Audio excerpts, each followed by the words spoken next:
Today on Wsrh Extra, we get a closer look at a rare and rather rotten arum buried deep in the dirt roads of Waxahachie. Also, we celebrate the 4th of July with some fun for the whole family. Wsrh Extra starts now.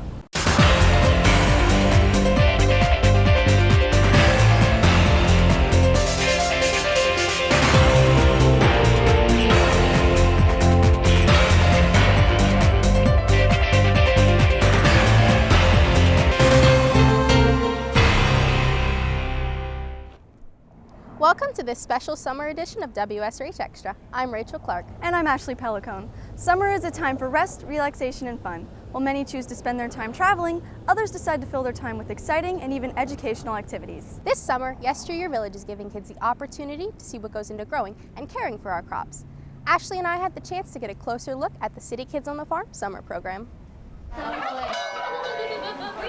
We are having City Kids on the Farm camp. We have that on Thursdays and Fridays at Yesteryear Village. Children from different camps come here for the day, and they have water things. They see animals, they do crafts, they tour all the buildings, and they bring their lunch. My favorite part about today was like running around. Actually, my favorite place was the fire deck because like he was talking about how the experience was in the 19s.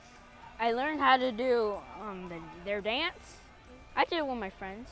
During the City Kids on the Farm, we went to teach them about the farm animals and the different things that would happen in the farms. On the first Sunday of every month, the Cars&Coffee car show is held for people to show off their sweet rides. However, last month was a little different with the addition of a car show for kids wanting to showcase their Hot Wheels. I had the opportunity to learn a little bit more about MiniMe Cars&Coffee.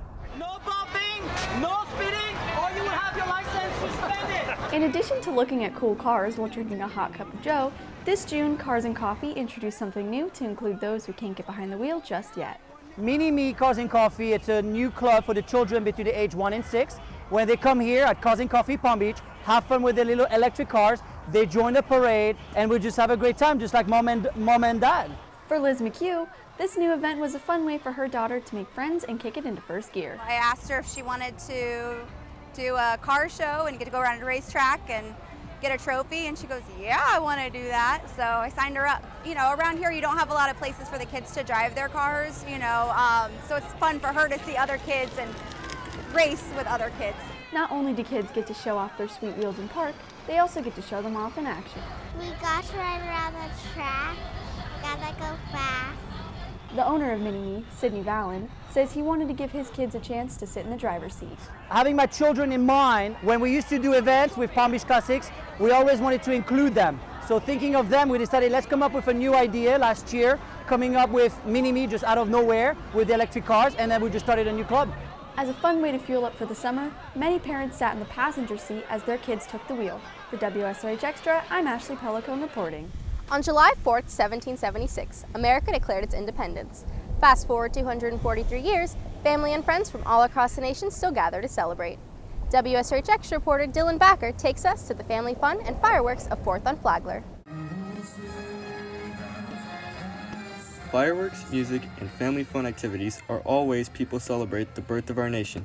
This Independence Day, the city of West Palm Beach chose to celebrate with a tradition that has grown to be one of the biggest in South Florida. 4th on Flagler is, well, it's a summertime event, and it's all about family. And it's all about celebrating the United States and, our great country. It's just a great event because it pulls people together. While many came for the music and to honor our country, others said they most enjoyed the family fun and activities.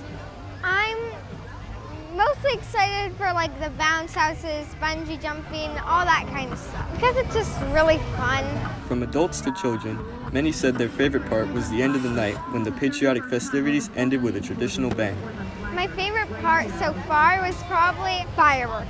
That's just a tradition every year for everybody in the United States pretty much, and the fireworks are the finale of the day. That's my favorite part. People from all across South Florida broke out the red, white, and blue attire in preparation for this annual event. For Wsrh Extra, I'm Dylan Backer reporting. When you think of a flower, you typically think of their light and airy scent. However, one arum here in Loxahatchee has a particularly pungent smell. WSRH Extra reporter Evan Eisenstark takes us to the corpse flower.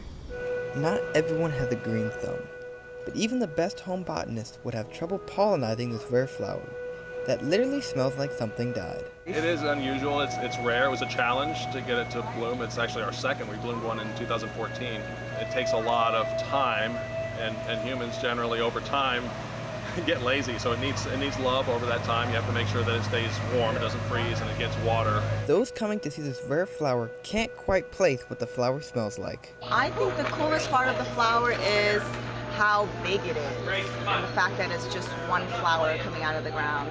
Robert and his team were able to bloom a Titan arum, more commonly known as a corpse flower, which gets its name from the pungent smell it creates after it blooms. Maybe like rotting meat or something, like meat that's been left out too long. The corpse flower is one of the largest flowers in the world, and getting one to bloom is one tall task. That sends up a leaf every year that gets bigger and bigger, collecting all the sun's energy, everything it can do to feed that corm, which then grows in the ground. By tomorrow, it'll start to collapse, it'll be gone. After 13 years of patience and dedication, the blooming of the corpse flower is a view many people said was to die for. For WSRH Extra, I'm Evan Eisenstark reporting.